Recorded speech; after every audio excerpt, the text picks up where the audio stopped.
He's the Supreme. So he's both personal and impersonal. He is the energetic source, and he is the energy also. So he is the source of everything. Janmad yasya yataha. He is the person from whom everything has taken birth. Yet, he is not directly in touch with his material creation. So, even though the material creation is nothing but Brahman, still it's separate from him. And it's complete with all the resources needed for the material existence. The first shloka of Srimad Bhagavatam actually begins with this sutra. Om Namo Bhagavate Vasudevaya Janmadyasya Yatonvaya Ditaritaschates Vavigyasvarat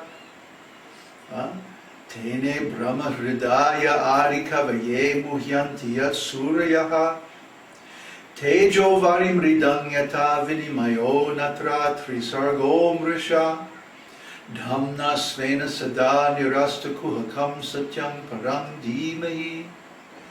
This is a Gayatri mantra. It's in the Gayatri meter. And the meaning is Om Namo Bhagavate Vasudevaya. I offer my respectful obeisances unto the Supreme Personality of Godhead, Lord Krishna, the son of Vasudeva, who is the source of everything.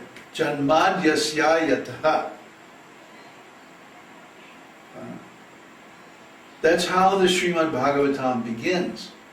So the Srimad Bhagavatam is the natural commentary on Vedanta, written by the same author, Srila Vyasadeva, at the order of his spiritual master, Narada Muni. Vyasadeva was feeling depressed. He was feeling incomplete. That I have written so many Vedic literatures. The 4 Vedas, 108 Upanishads, 18 Puranas, so many Itihasas and Yogas and Brahmanas and Tantras, and so many books he wrote over a long span of time. Vyasadeva appeared in this world all the way back in the Treta Yuga. So he's been on the planet for a long time and written many, many books. But still he's not feeling complete. So Narada appeared to him one day and he said, I can understand why you're not happy. You haven't discussed the pastimes of the Supreme Personality of Godhead.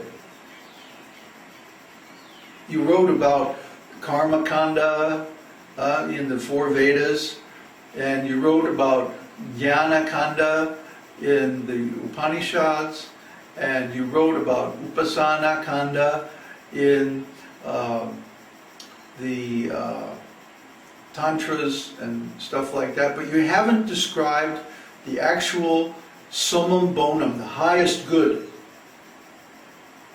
You haven't given the most powerful principle of self-realization.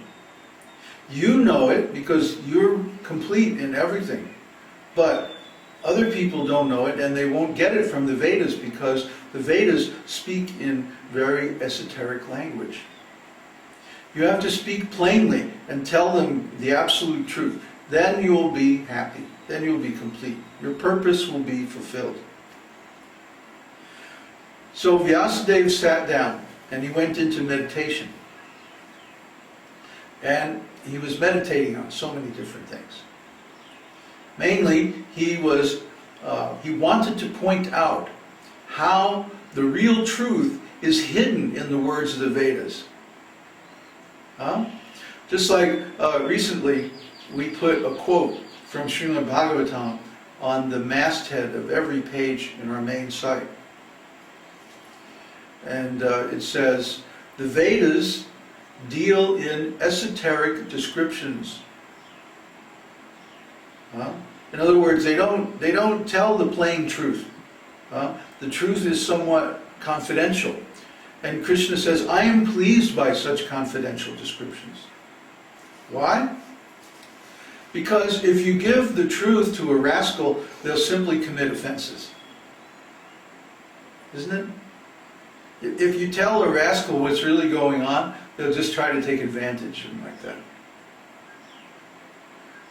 So the Vedas present the truth in a hidden way, and then one has to do the work.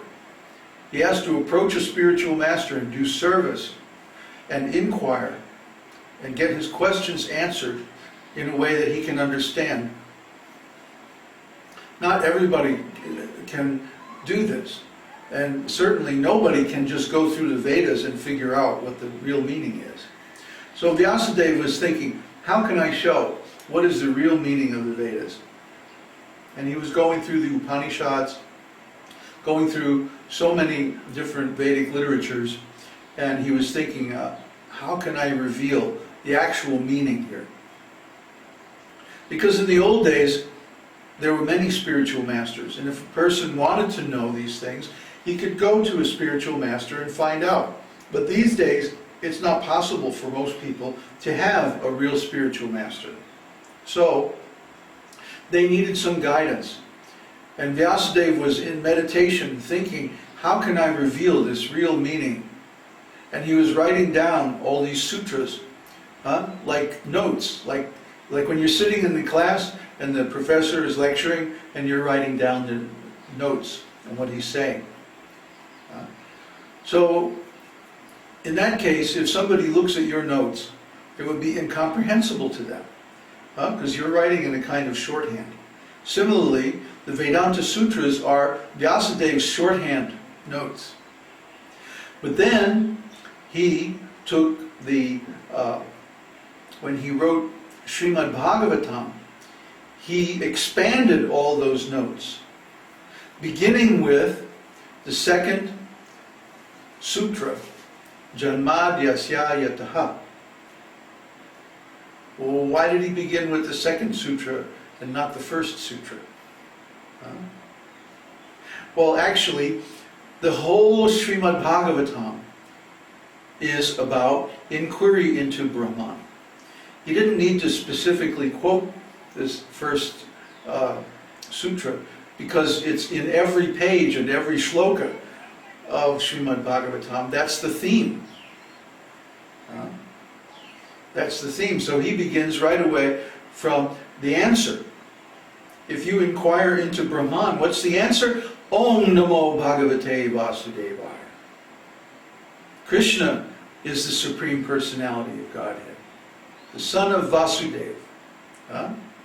Just like when we say, oh, Charlie, you know, he's Sam's son. You know, which Charlie? There's a million Charlies, right? Oh yeah, Sam's son, right? So when we say Krishna, well, which Krishna? There's so many Krishnas. Vasudeva, the son of Vasudeva. Vasudeva is the king in the Vrishni dynasty. And Vasudeva means the son of Vasudeva. So, we're identifying Krishna as a specific person and indicating that he is Bhagavan. Bhagavate Vasudevaya. So, Bhagavan means the Supreme Person who is full in 6 opulences: wealth, strength, fame, knowledge, beauty, and renunciation. So all these 6 opulences, when they are present in full, indicate the Supreme Personality of Godhead. And so Vyasadeva goes on to describe all the pastimes of Krishna that prove that he is Bhagavan. See? And one of the opulences that he describes is that Krishna has all these different incarnations. He says, Yasyadeve para bhaktir, that all these incarnations listed in the Srimad Bhagavatam are expansions and incarnations of Krishna. Not anybody else. Not Narayan, not Vishnu, not anybody but Krishna. Krishna is the Supreme Personality of Godhead. Krishnastu Bhagavan Swayam. Krishna, you are Bhagavan. You are the Supreme Person. This is the message of Srimad Bhagavatam. And this is the message of Vedanta Sutra.